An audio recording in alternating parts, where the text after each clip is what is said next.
Di sini gue pengen tempa mentalitas lu semua soal sales ya. Karena ini bukan hal yang gampang. Lu mau tahu sesuatu? Hanya 1 dari 10 orang sales yang tahan selama 2 tahun. Ya. Setelah itu mereka semua bubar dan keluar. Kenapa? Karena sales is so fucking hard. Dari seorang sales ada hal yang paling sulit di dunia. Nih buat kalian ya yang masih hijau nih, masih belum tahu dunia, masih baru mulai nih ikut, pikir semangat nih ya. Sales karena disemangatin, motivasi segala macam. Kalian cobain aja. Ya, sekolah jalanan ini adalah ilmu anak jalanan. Jadi gue gak akan bohongin kalian. Sebagai kita sama-sama anak jalanan di sini. Gue mau kasih tahu bahwa ini bukanlah jalan yang mudah. Ini jalan yang penuh dengan keringat darah. Gue yakin kalian yang udah jadi sales udah senyum-senyum ya. Yang udah coba misalnya baru 3 bulan, 6 bulan, setahun jadi sales, kalian dengerin gue ngomong kalian senyum-senyum. Dan kalian akan pasti merasa relate. Gue berkali-kali, bener-bener cuy, gue berkali-kali frustasi ya, hampir mau nangis karena gak bisa jualan gitu. Gue bingung, gila ini susah banget, masih 3 bulan cuma kejual 1 gitu. Komisi kecil bagi per bulan, sebulan gue cuma dapat berapa, 7 juta, 10 juta. Terus gue mesti biayain orang tua gue. Bener-bener pusing itu sampai mau nangis rasanya jadi sales. Gue mau kasih tahu yang jujur yang sebenarnya terjadi di lapangan nih. Ini bukan sekolah yang bawain kalian ke sales training. Kalian pasti bisa, enggak. Mungkin dari kalian yang ikut ini sekarang ya. Dari mungkin misalnya berapa kalian ikut ini? Kalau dari ada 10 orang nih, paling 1, paling 2 nih yang jadi sales. 8 atau 9 dari kalian pasti jadi quitter. Bahkan gue yakin nih yang nyampe modul ini aja,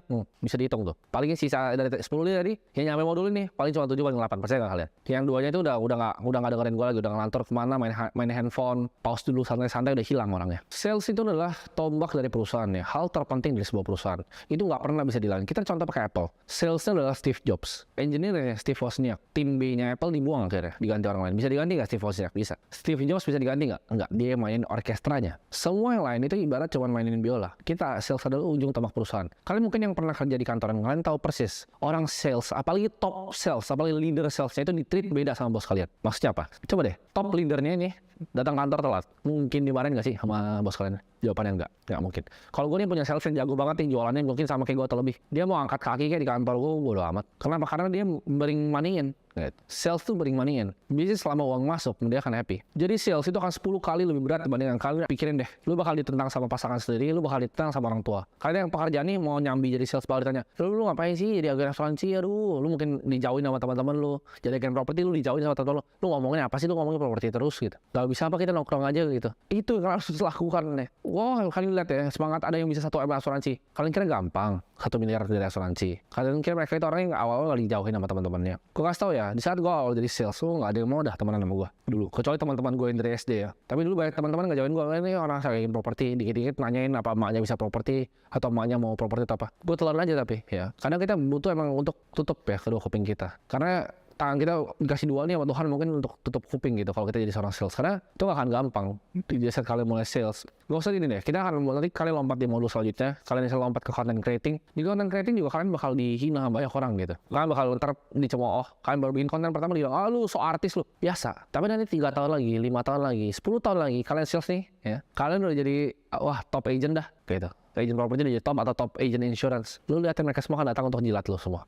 Jadi lihat goals masa depannya, apa yang lu mau capai. Apakah hidup gue cuma mau di sini-sini aja? Mungkin mimpinya lu keren, mau naik mobil sport gitu, mau jadi sales, mau jualannya jago. Nggak gampang cuy situ. Kenapa mereka semua enak? Kenapa gue sekarang enak? Gue bisa santai-santai di sini. Karena gue udah ngelatin dari prosesnya. Gue udah pernah keringat darah pengen nangis setiap hari gitu. Ini sales akan bawa lu ke ujung depresi, gue kasih tau kalian. Karena di saat kalian nggak jualan, misalnya kalian keluar dari kerjaan kalian untuk jadi seorang sales. Kalian ikut kelas ini dan berharap dapat skill untuk bisa jualan. Tapi skill yang semua gue ajarin di sini, ilmu gue di sini. Kalau kalian nggak implementasi dan praktek, it's all bullshit, nol besar. Fungsinya adalah kalau kalian udah jualan sales, you grab your fucking phone and mulai telepon sekarang juga nih, pause, mulai telepon. Kalau buat yang belum cepet cari niche kalian, cepet cari industrinya, cepet mulai jualan. Kalau bisa besok, kalau bisa malam ini nih, lu nontonin pagi jam 7 malam mulai jualan.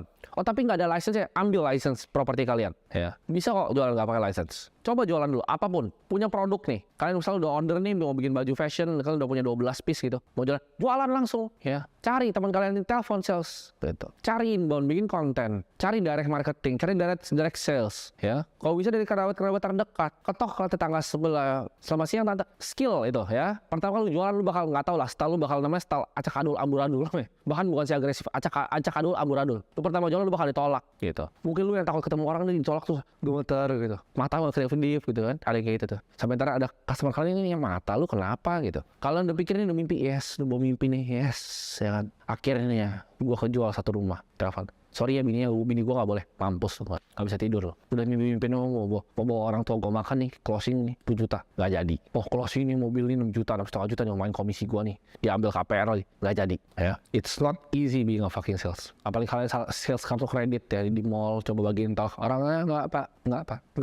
Biasain dengan penolakan kalau kalian jadi sales ya. Kita sebagai seorang pengusaha ya, calon-calon kalian yang gue lihat calon-calon pengusaha ini, calon-calon sales hebat di dunia ini. Jangan jadi orang tuh gampang nyerah. Karena manusia itu emang egonya tinggi lah. Lu kalau ditolak tuh pasti rasanya nggak enak. Gue juga ngalamin. Tapi kalau kalian bisa overcome itu semua, kalian bisa ibaratnya makan tainya, disiplin, stick to your craft, fokus untuk jadi yang terbaik setiap hari. Pikir, gue mau jadi sales yang terbaik, gue mau jadi sales yang terbaik. Kelas ini semuanya nggak ada fungsinya sebenarnya. Kalau kalian nggak praktek, ya. Selama kalian belum praktek dan coba beneran, it's nothing. Mungkin praktek ditolak, it's fine. Setahun kalian bahkan nggak dapat duit gitu. Mungkin 3 tahun bahkan lu cuma closing 1, mungkin. Tapi lu bisa lu mulai umur 16 nih, umur 19 lu cuma closing 1. Tapi di umur 20 udah ketemu stylenya, udah ngerti building rapport, udah mantap nih. Udah mulai punya konten, udah mulai rame bikinnya. Orang datang tanyain, sorry kok ini properti di mana?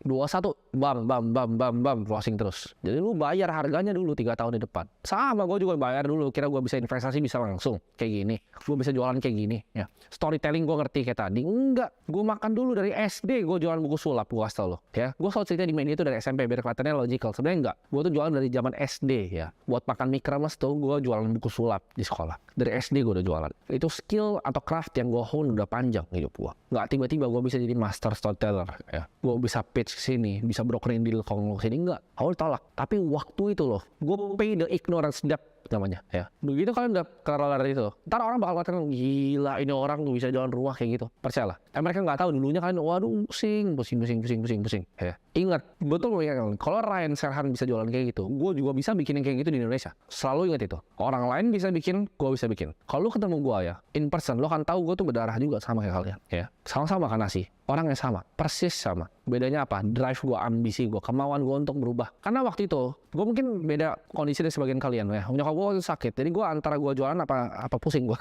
gitu. Gue harus bisa jualan ya. Jadi itu saran dari gue ya. Buat kalian yang baru mulai, expect yang terburuk, expect nggak closing sama sekali. 3 tahun bahkan mungkin kalian cuma closing 1. Tapi setelah itu, setelah pengalamannya nih, knowledge banknya udah punya nih, udah tahu customer gini ngomong gini, objection handling sini, sales flow yang diajarin Timothy dari sini. Lo akan lihat nanti, lo akan kayak terbang gitu ya. Jadi just enjoy it, start selling and have fun semuanya.